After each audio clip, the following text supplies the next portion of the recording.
Direction le Brésil, Ibou Diouf, où les inondations et les glissements de terrain dans le sud-est du pays ont causé la mort d'au moins 25 personnes. Et les efforts de secours se poursuivent alors que les eaux commencent à se retirer, laissant derrière elles des scènes de désolation.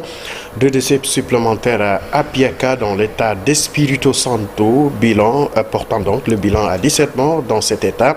Et selon les autorités civiles de protection de défense, cependant, plusieurs autres corps ont été retrouvés après l'effondrement de plusieurs maisons à Mimoso do Sul, la ville la plus touchée de cet état. À Mimoso do Sul, au moins 15 personnes ont perdu la vie en raison des inondations, selon le gouverneur Renato Casagrande. Guerre Israël-Gaza, le Conseil de sécurité de l'ONU adopte une résolution pour cesser le feu immédiat à Gaza. À New York, le Conseil de sécurité donc a voté hier à 14 voix en faveur d'un texte exigeant cesser le feu immédiat. Les États-Unis se sont une fois abstenus. Cette résolution demande aussi la libération immédiate des otages et réclame que des médecins et des humanitaires puissent les voir au plus vite. Nations Unies, toujours le patron du Bureau des affaires humanitaires de l'ONU OCHA, Martin Griffiths, particulièrement critique des impacts de l'offensive israélienne à Gaza, va démissionner pour des raisons de santé, a annoncé hier Farhan Haq, porte-parole de l'ONU. Le diplomate britannique avait été nommé donc à ce poste en 2021 après avoir notamment été envoyé spécial de l'ONU pour le Yémen. En Afrique du Sud, les accusations se multiplient contre la présidente du Parlement sud-africain, soupçonnée d'avoir touché des pots de vin atteignant une somme de 135 000 $, en plus d'un cadeau pour le moins surprenant, une perruque, un scandale monétaire.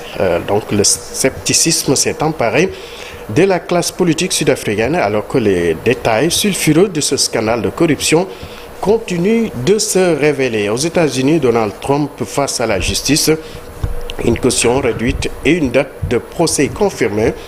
L'ancien président américain Donald Trump, qui aspire à redevenir président, faisait face à 2 échéances hier mardi. Donc, dans 2 affaires différentes, il a eu droit à 2 décisions, 2 nouvelles, une bonne et une moins bonne. Ses avocats avaient annoncé la semaine dernière qu'il avait trouvé aucune société pour garantir cette somme. Et pour terminer, Soudan, États-Unis, la diaspora affligée par le conflit pendant le Ramadan.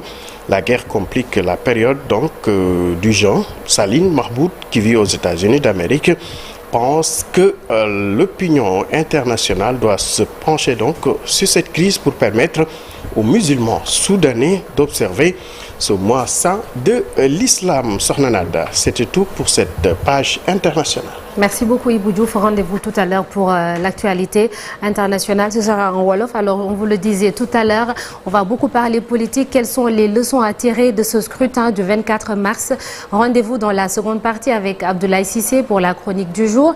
Et puis, notre invité ce mardi, Moustapha Sarré, coordonnateur d'Arey Cheikh Anta, école du parti de PASTEF.